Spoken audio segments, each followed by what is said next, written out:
एक बार की बात है, एक जवान बौद्ध भिक्षु अपने मन में उठने वाले नकारात्मक विचारों से ही बहुत परेशान था। ना चाहते हुए भी उसके मन में तरह तरह के गलत विचार आते रहते उसका स्वभाव भी काफी चिड़चिड़ा हो गया था। वह बात बात पर गुस्सा हो जाता, दूसरों के प्रति जलन और नफरत की भावना रखता, लोगों की बुराई करता और अपने मन में तरह तरह की नकारात्मक कल्पनाएं करता। वह अपनी इन सब बुरी आदतों से बहुत परेशान हो चुका था।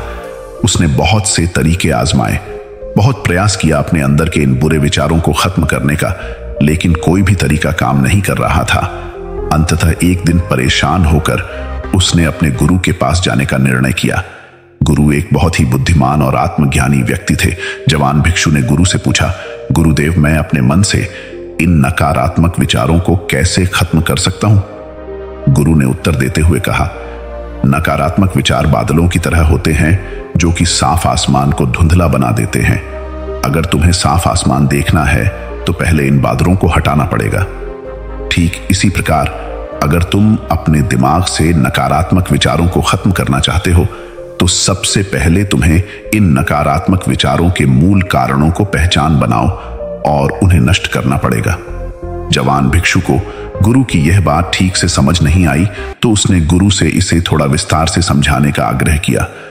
तब गुरु ने शिष्य को एक कहानी सुनानी शुरू की। एक बार एक व्यक्ति जंगल से गुजर रहा था, तभी उसे रास्ते पर एक तरफ दिखाई पड़ा। सर्प को देखते ही वह व्यक्ति डर गया और वहां से भागने लगा। जैसे ही वह दौड़ा, उसका पैर एक पत्थर से टकरा गया और वह वहीं गिर पड़ा। उसने खुद को बुरी तरह घायल कर लिया था। जब वह उठा और पीछे मुड़कर देखा तो पाया कि वहां कोई सर्प नहीं बल्कि सर्प के आकार की एक लकड़ी थी जो कि रास्ते पर पड़ी हुई थी। यह देखकर उस व्यक्ति को महसूस हुआ कि उसे नुकसान पहुंचाने का कारण वह सर्प नहीं बल्कि उसके खुद के अंदर बैठा डर और नकारात्मक विचार है जिसने उसे घायल कर दिया। कहानी खत्म करते हुए गुरु ने उस जवान भिक्षु से कहा, मन के नकारात्मक विचार इस कहानी के सर की भांति है, जो तुम्हारी परेशानी का मूल कारण नहीं है बल्कि तुम्हारी समस्या का मूल कारण तुम्हारे अंदर बैठा डर, हीन भावनाएं और अतीत के बुरे अनुभव हैं, जो कि नकारात्मक विचार, गुस्सा और देश के रूप में बाहर आते हैं। इसीलिए अगर तुम्हें अपने मन से नकारात्मक विचारों को खत्म करना है तो इसके मूल कारण को पहचान कर उसे नष्ट करना होगा। अब हम इस कहानी को अपने जीवन में कैसे लागू कर सकते हैं, इसके लिए कुछ प्रैक्टिकल टिप्स हैं। पहला, माइंडफुलनेस यानी जागरूकता का अभ्यास करो। अपने विचारों और भावनाओं के प्रति जागरूक रहो। देखो कि आपके भीतर क्या चल रहा है। आप अपने आसपास की घटनाओं पर क्या प्रतिक्रिया देते हैं। साथ ही मन में उठने वाले हर नकारात्मक विचार के कारण का पता लगाने का प्रयास करो।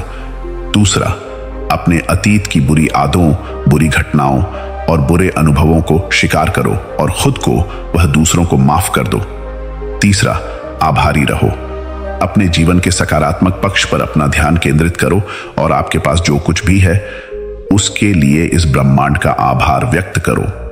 आभार व्यक्त करना हमारे नजरिए को सकारात्मक सुनाता है और हमारे अंदर से नकारात्मक भावनाओं को खत्म करता है।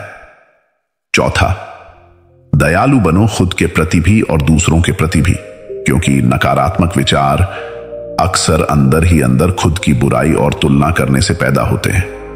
अपने अंदर दया भावना रखकर हम ज्यादा सकारात्मक और संतुष्ट जीवन जी सकते हैं। संक्षिप्त में यह कहानी हमें सिखाती है कि नकारात्मक विचार हमारी परेशानी का मूल कारण नहीं है। असल समस्या तो हमारे भीतर गहराई में छुपी हुई है। इन विचारों के मूल कारणों को पहचान कर हम इन विचारों को अपने दिमाग से निकालना शुरू कर सकते हैं और एक ज्यादा खुशहाल व शांति से भरा जीवन जी सकते हैं। याद रहे, कहानी के सिर्फ की भांति हमारे ज्यादातर नकारात्मक विचार भी सिर्फ भ्रम मात्र हैं, जिन्हें हम अपने मन में पैदा करते रहते हैं।